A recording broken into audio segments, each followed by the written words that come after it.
এদিকে বিহার, পশ্চিমবঙ্গ সহ 9টি রাজ্য এবং 3টি কেন্দ্রশাসিত অঞ্চলের পর এবার তৃতীয় দফার এসআইআর এর ঘোষণা করল নির্বাচন কমিশন। এপ্রিল থেকে তৃতীয় দফায় 22টি রাজ্য এবং কেন্দ্রশাসিত অঞ্চলে এসআইআর এর ঘোষণা করা হয়েছে নির্বাচন কমিশন সূত্রে।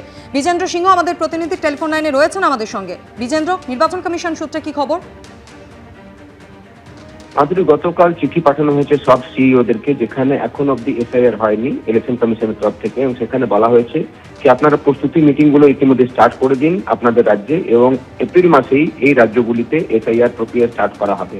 এবং যে চিঠি দেওয়া হয়েছে স্টেটের সিইওদেরকে, সেখানে বলা হয়েছে কি বিহারে যখন ঘোষণা করা হয়েছিল এসআইআর, তখনই ইলেকশন কমিশন জানিয়েছিল যে তাদের পরিকল্পনা রয়েছে দেশ জুড়ে সব রাজ্যেই এসআইআর করবেন তারা। তবে যেহেতু বিহারে ভোট আগে হচ্ছিল, সেখানে প্রথম দফায় এসআইআর হলো। দ্বিতীয় দফায় আমরা দেখছি এই মুহূর্তে যেটা এসআইআর চলছে 12টি রাজ্য এবং ইউনিয়ন টেরিটরিগুলোতে, সেই এসআইআর এর কাজ কমপ্লিট হতে চলেছে এই রাজ্যগুলিতে। তারপরের পরিকল্পনা হলো যে যে রাজ্যগুলি এবং ইউনিয়ন টেরিটরিতে এসআইআর হয়নি সেখানে স্টার্ট করা হবে এসআইআর, এবং যে যে রাজ্যগুলো বাকি রয়েছে সব রাজ্যেই এখন এসআইআর করা হবে। এবং সেটার জন্য প্রস্তুতি স্টার্ট করার জন্য স্টেটের যে সিইও রয়েছেন তাদেরকে চিঠি দিয়েছে ইলেকশন কমিশন, এবং ইলেকশন কমিশন জানিয়েছে কি এপ্রিল মাসেই ডেট ঠিক করা হবে কখন এই বাকি রাজ্যগুলিতে এসআইআর স্টার্ট করা হবে। তবে এপ্রিলে এসআইআর স্টার্ট করা হচ্ছে সেটা ইলেকশন কমিশন এই রাজ্যের সিইও গুলোকে চিঠি দিয়ে জানিয়ে দিয়েছে। ধন্যবাদ বিজেন্দ্র।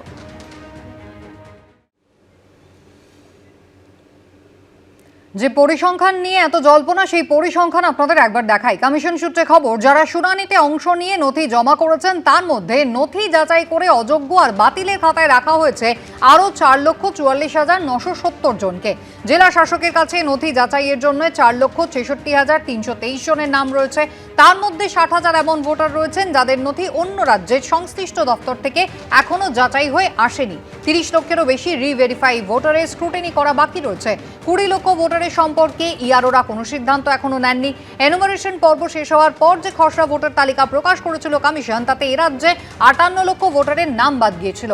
নির্বাচন কমিশন সূত্রে খবর, শুনানি শেষে গতকাল পর্যন্ত বাতিল ভোটারের সংখ্যা দাঁড়িয়েছে মোটামুটি 64,71,000-এরও বেশি।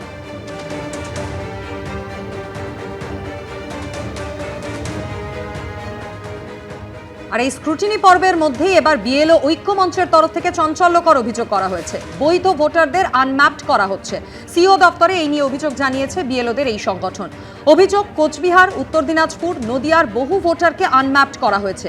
দক্ষিণ 24 পরগনা এবং পশ্চিম মেদিনীপুরের বহু বৈধ ভোটারকেও আনম্যাপড করার অভিযোগ করেছে বিএলও ঐক্য মঞ্চ। তাদের অভিযোগ, ইআরও নির্দেশে এই কাজ করা হয়েছে। সামনে এসেছে তুফানগঞ্জের একটি বুথের বিএলওর একটি চিঠিও, যে চিঠিতে লেখা হয়েছে কোচবিহারের জেলা শাসক এবং জেলা নির্বাচনী আধিকারিককে। নামের মিসম্যাচ, নামের বানান ভুল রয়েছে, এমন বৈধ ভোটারের নামও রয়েছে আনম্যাপডের তালিকায়। কোচবিহারের জেলা শাসক তথা জেলা নির্বাচনী আধিকারিককে দেওয়া চিঠিতে এমনটাই অভিযোগ করেছেন তুফানগঞ্জের বিএলও।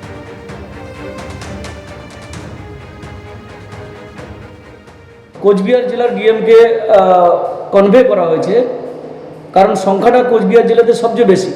ওই জেলার বিএলও যারা আছেন, যারা অভিযোগ করেছিলেন, প্রায় 166 জন বিএলও, তাদেরকে আমরা ডিএম অফিসে পাঠিয়ে দিয়েছি, এবং ডিএম অফিসে গিয়ে তারা আজকে লিখিতভাবে তালিকা জমা দিয়ে এসেছে। অনেকে ইআরওরা ভয় দেখাচ্ছেন এবং থ্রেট করছেন যে তারা যাতে না এটাকে পাবলিকে নিয়ে আসে।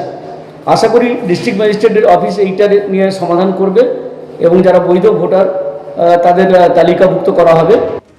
ইআরওদের ভূমিকাও কিন্তু বারবার প্রশ্নের মুখে পড়ছে। মমতা বন্দ্যোপাধ্যায় 4 ফেব্রুয়ারি সর্বোচ্চ আদালতে দাঁড়িয়ে যে শুনানিতে অংশ নিয়েছিলেন, সেখানে তিনি সওয়াল করেছিলেন যে সুপ্রিম কোর্ট, এবং তার সেই সওয়ালের প্রেক্ষিতে সুপ্রিম কোর্ট নির্দেশ দিয়েছিল যে বৈধ কারা সেই সিদ্ধান্ত কিন্তু ইআরওরাই নিতে পারবেন, মাইক্রো অবজারভাররা নয়।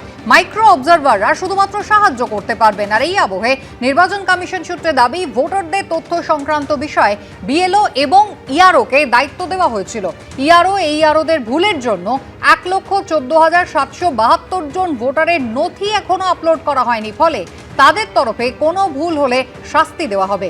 ইআরওর হাতে ক্ষমতা মানেই যে তিনি তথ্য দেবেন না, তা হতে পারে না।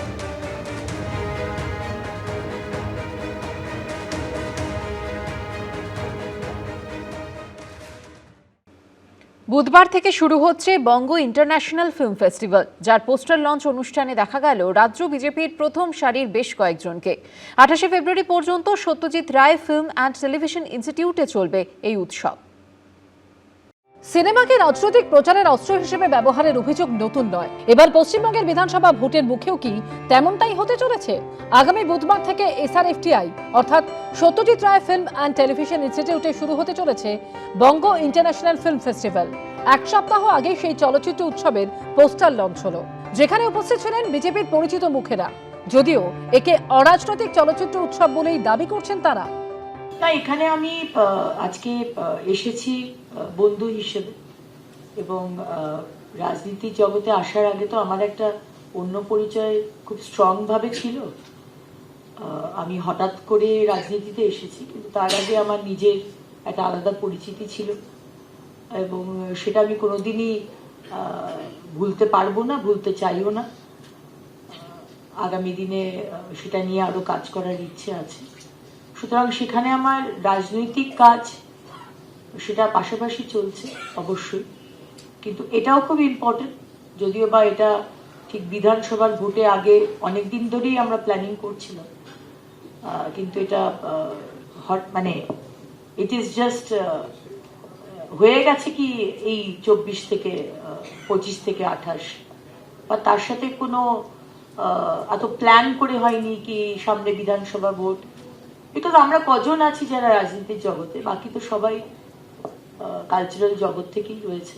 আমাদের চেষ্টাটা হচ্ছে যে কোন রকম ভাবে কে কোন মত পথ, কে কোন রং, সেটাকে না দেখে, যা অত্যন্ত দুর্ভাগ্যজনক ভাবেই যোগ্যতাকে মাপবার মাপকাঠি কার্যত হয়ে গেছে পশ্চিমবঙ্গকে। গুণী মানুষেরা হন, তারা কোথাও একটুখানি থমকে যাচ্ছে। তার বাইরে গিয়ে যখন একটা চেষ্টা চলে, সেটাকে সাধুবাদ জানাতেই হয়। আয়োজকরা জানিয়েছেন, ঋত্বিক ঘটকের জন্ম শতবর্ষকে স্মরণ করে চলচ্চিত্র উৎসবের প্রথম ছবি হিসেবে দেখানো হবে তার পরিচালিত ছবি তিতাস একটি নদীর নাম। এছাড়াও উত্তম কুমার ও অভিনেতা সন্তোষ দত্তের অভিনীত ছবিও দেখানো হবে এই চলচ্চিত্র উৎসবে।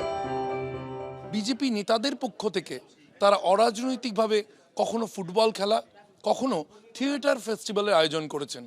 এবার কি চলচ্চিত্র উৎসব হতে চলেছে জনসংযোগের হাতিয়ার? কতটা সফল হবেন তারা, সেই প্রশ্ন উঠে যাচ্ছে। ক্যামেরায় প্রীতম চক্রবর্তীর সঙ্গে শিবাশিস মৌলিক, এবিপি আনন্দ, কলকাতা। এবিপি আনন্দ, এগিয়ে থাকে, এগিয়ে রাখে।